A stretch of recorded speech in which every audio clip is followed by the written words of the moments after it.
Welcome students, बात करेंगे application to ballistic missiles. सबसे पहले मैं आपको बैलिस्टिक मिसाइल शो कराती हूँ। जिस तरह से आप इस फिगर में देख सकते हैं कि ये हमारे पास बैलिस्टिक मिसाइल की एक फिगर है।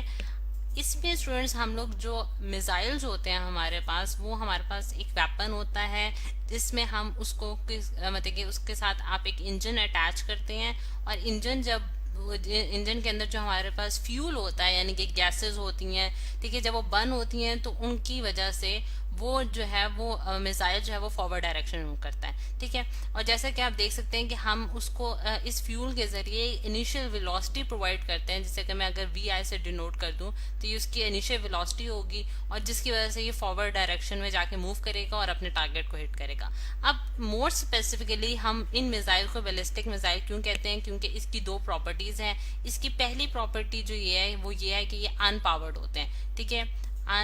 अनपावर्ड होते हैं,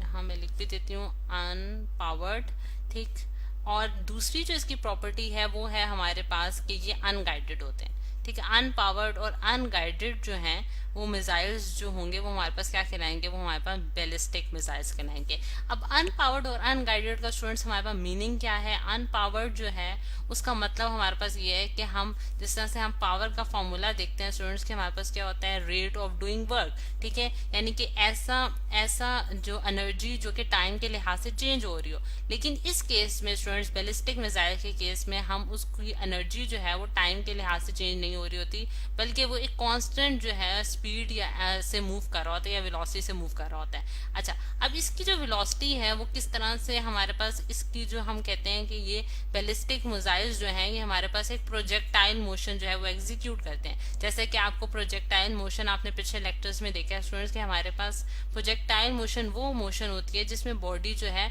वो टू डायमेंशनल जो है मोशन एग्जीक्यूट करती है। जिस तरह से अगर मैं कहती हूँ कि एक्स वाई प्लेन में जो है मैं उसकी पोजीशन जो है वो देख सकती हूँ मूव होते हुए, और उसका जो पाथ वो फॉलो करते हैं वो हमारे पास क्या होता है, पैराबोलिक पाथ होता है, ठीक है। और उसको जो इनिशियल वेलोसिटी जो प्रोवाइड की जाती है स्टूडेंट्स, वो हमारे पास क्या होती है, वी आई, जिसे हम डिनोट कर रहे होते हैं कि हमारे पास अगर हम किसी बॉडी को इनिशियल वेलोसिटी प्रोवाइड करें तो वो बोथ हॉरिजॉन्टल और वर्टिकल मोशन जो है वो उसके पास जो है वो एग्जीक्यूट कर रहे होंगे। और जो स्टूडेंट्स हमारे पास इस केस में यानी कि अगर बैलिस्टिक मिसाइल के केस में हम देखें तो जो हॉरिजॉन्टल डायरेक्शन में यानी कि ये जो डायरेक्शन में उसके ऊपर जो फोर्स लग रही है स्टूडेंट्स, वो हमारे पास क्या है,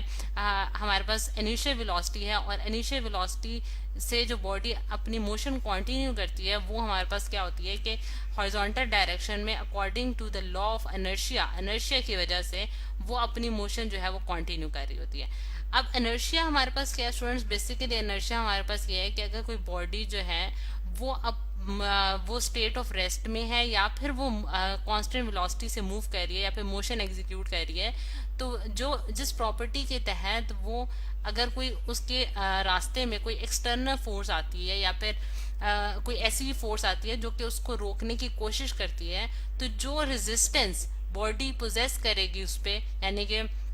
वो रुकेगी नहीं या फिर अपनी मोशन अपनी जो ओरिजिनल फॉर्म है उसको मेंटेन करेगी, तो वो हमारे पास प्रॉपर्टी क्या कहलाती है, प्रॉपर्टी हमारे पास इनर्शिया कहलाती है। और लॉ ऑफ इनर्शिया जो है जैसे कि हमने पढ़ा है कि हमारे पास जो न्यूटन फर्स्ट लॉ से भी हम देखते हैं कि हमारे पास जो बॉडी यानी कि अगर बॉडी के ऊपर कोई एक्सटर्नल फोर्स एक्सर्ट नहीं हो रही और वो स्टेट ऑफ रेस्ट में या फिर मोशन में है, तो वो अपनी मोशन को जो है वो कंटिन्यू रखेगी, ठीक है। तो ये हमारे पास फर्स्ट लॉ भी आ जाता है। तो इस केस में भी स्टूडेंट्स ऐसा ही है कि बैलिस्टिक मिसाइल के केस में जब हम उसको कोई इनिशियल वेलोसिटी प्रोवाइड करते हैं, अगर हम लोग एयर रेजिस्टेंस यानी कि हमारे पास इसमें जो दो फैक्टर्स जो कि बहुत इंपॉर्टेंट है वो हमारे पास क्या है कि एयर रेजिस्टेंस का जो फैक्टर आ जाता है जो कि उसकी मोशन को डिस्टर्ब कर रहा है, और वो हमारे पास एज एन एक्सटर्नल फोर्स जो है वो मतलब कि हम उसको देख सकते हैं कि वो हमारे पास एक्सटर्नल फोर्स है, ठीक है। अगर एयर रेजिस्टेंस के फैक्टर को हम निग्लेक्ट कर दें यानी कि एक ऐसा